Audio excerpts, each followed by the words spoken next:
Ego s'adresse à Neshama. Tu vas être content de moi.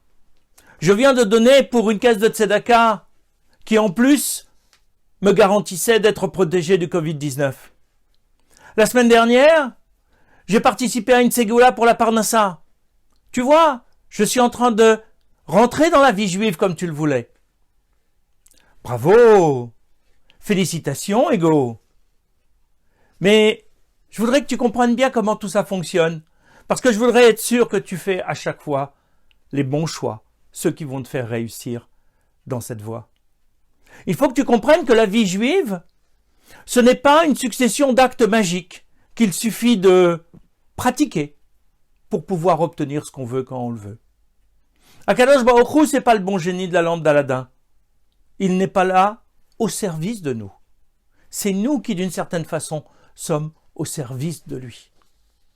C'est-à-dire qu'il nous a donné un mode d'emploi, la Torah, avec des commandements, pour nous permettre d'affiner notre âme, de nous élever dans la spiritualité et de nous rapprocher de lui.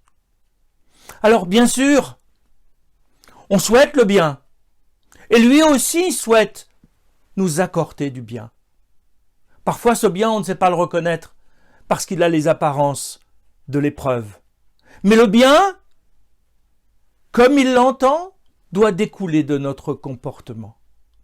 Plus je vais m'approcher de lui, plus je vais être dans l'étude, la prière, plus je vais mettre ma pensée, ma parole et mon action au service d'Akadosh Baruch Hu, plus je vais me sentir près de lui, plus ma sensibilité au divin va être importante et fine. Bien sûr, il est plus exigeant avec ceux qui sont déjà proches qu'avec ceux qui sont loin. Donc parfois, on peut avoir l'impression que celui qui s'engage dans la Torah n'a pas la récompense qu'il pourrait escompter. Mais c'est Dieu qui sait. Quelle récompense, quelle épreuve pour permettre à l'homme d'aller plus loin, il faut donner à chacun. Mais au bout du compte, tout ce que Akadosh Baruch Hu nous donne, c'est du bien. Alors, c'est vrai que il est dit dans les textes de la tradition juive que celui qui donne la tzedaka, il est protégé de la mort. Mais qu'est-ce que ça veut dire dans le fond? D'abord, celui qui donne de la tzedaka, il protège de la mort celui qui va recevoir, de la mort sociale comme de la mort physique. Il lui accorde de l'importance. Il lui donne une image d'humanité. Il lui permet d'exister dans la société dans laquelle il est en sortant progressivement de cette petite mort qu'est la pauvreté et l'isolement. Mais celui qui donne de la tzedaka, il est aussi, d'une certaine façon, par le mérite de cet acte, parce qu'il a permis de sauver quelqu'un, alors il est protégé contre des mauvais décrets qui auraient pu être faits contre lui. Mais il n'y a là rien de magique. C'est pas je donne d'un côté et de l'autre côté je dois attendre absolument la récompense et attendre le cadeau qui doit me venir du ciel.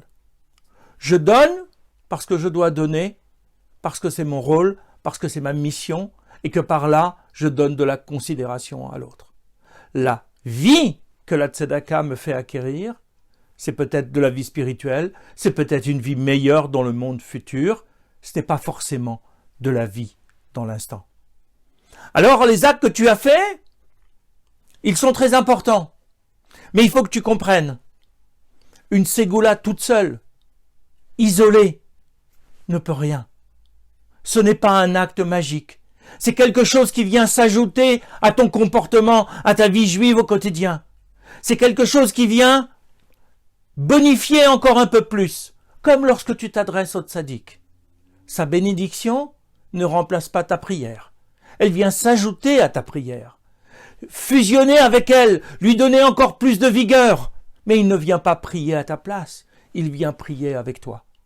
Alors, continue de t'engager dans cette voie de la réflexion, de l'étude.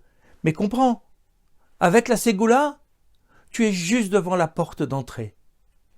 Passe le seuil, pousse cette porte et va découvrir tout ce qu'il y a derrière.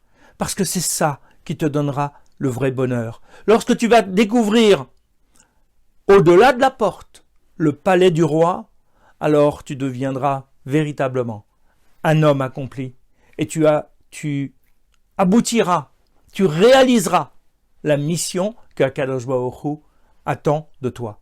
Alors, prends confiance, cette ségoula t'aidera, mais elle n'est que le début de quelque chose. Va, étudie et approfondis toute la Torah qui était donnée et qui est à ta portée.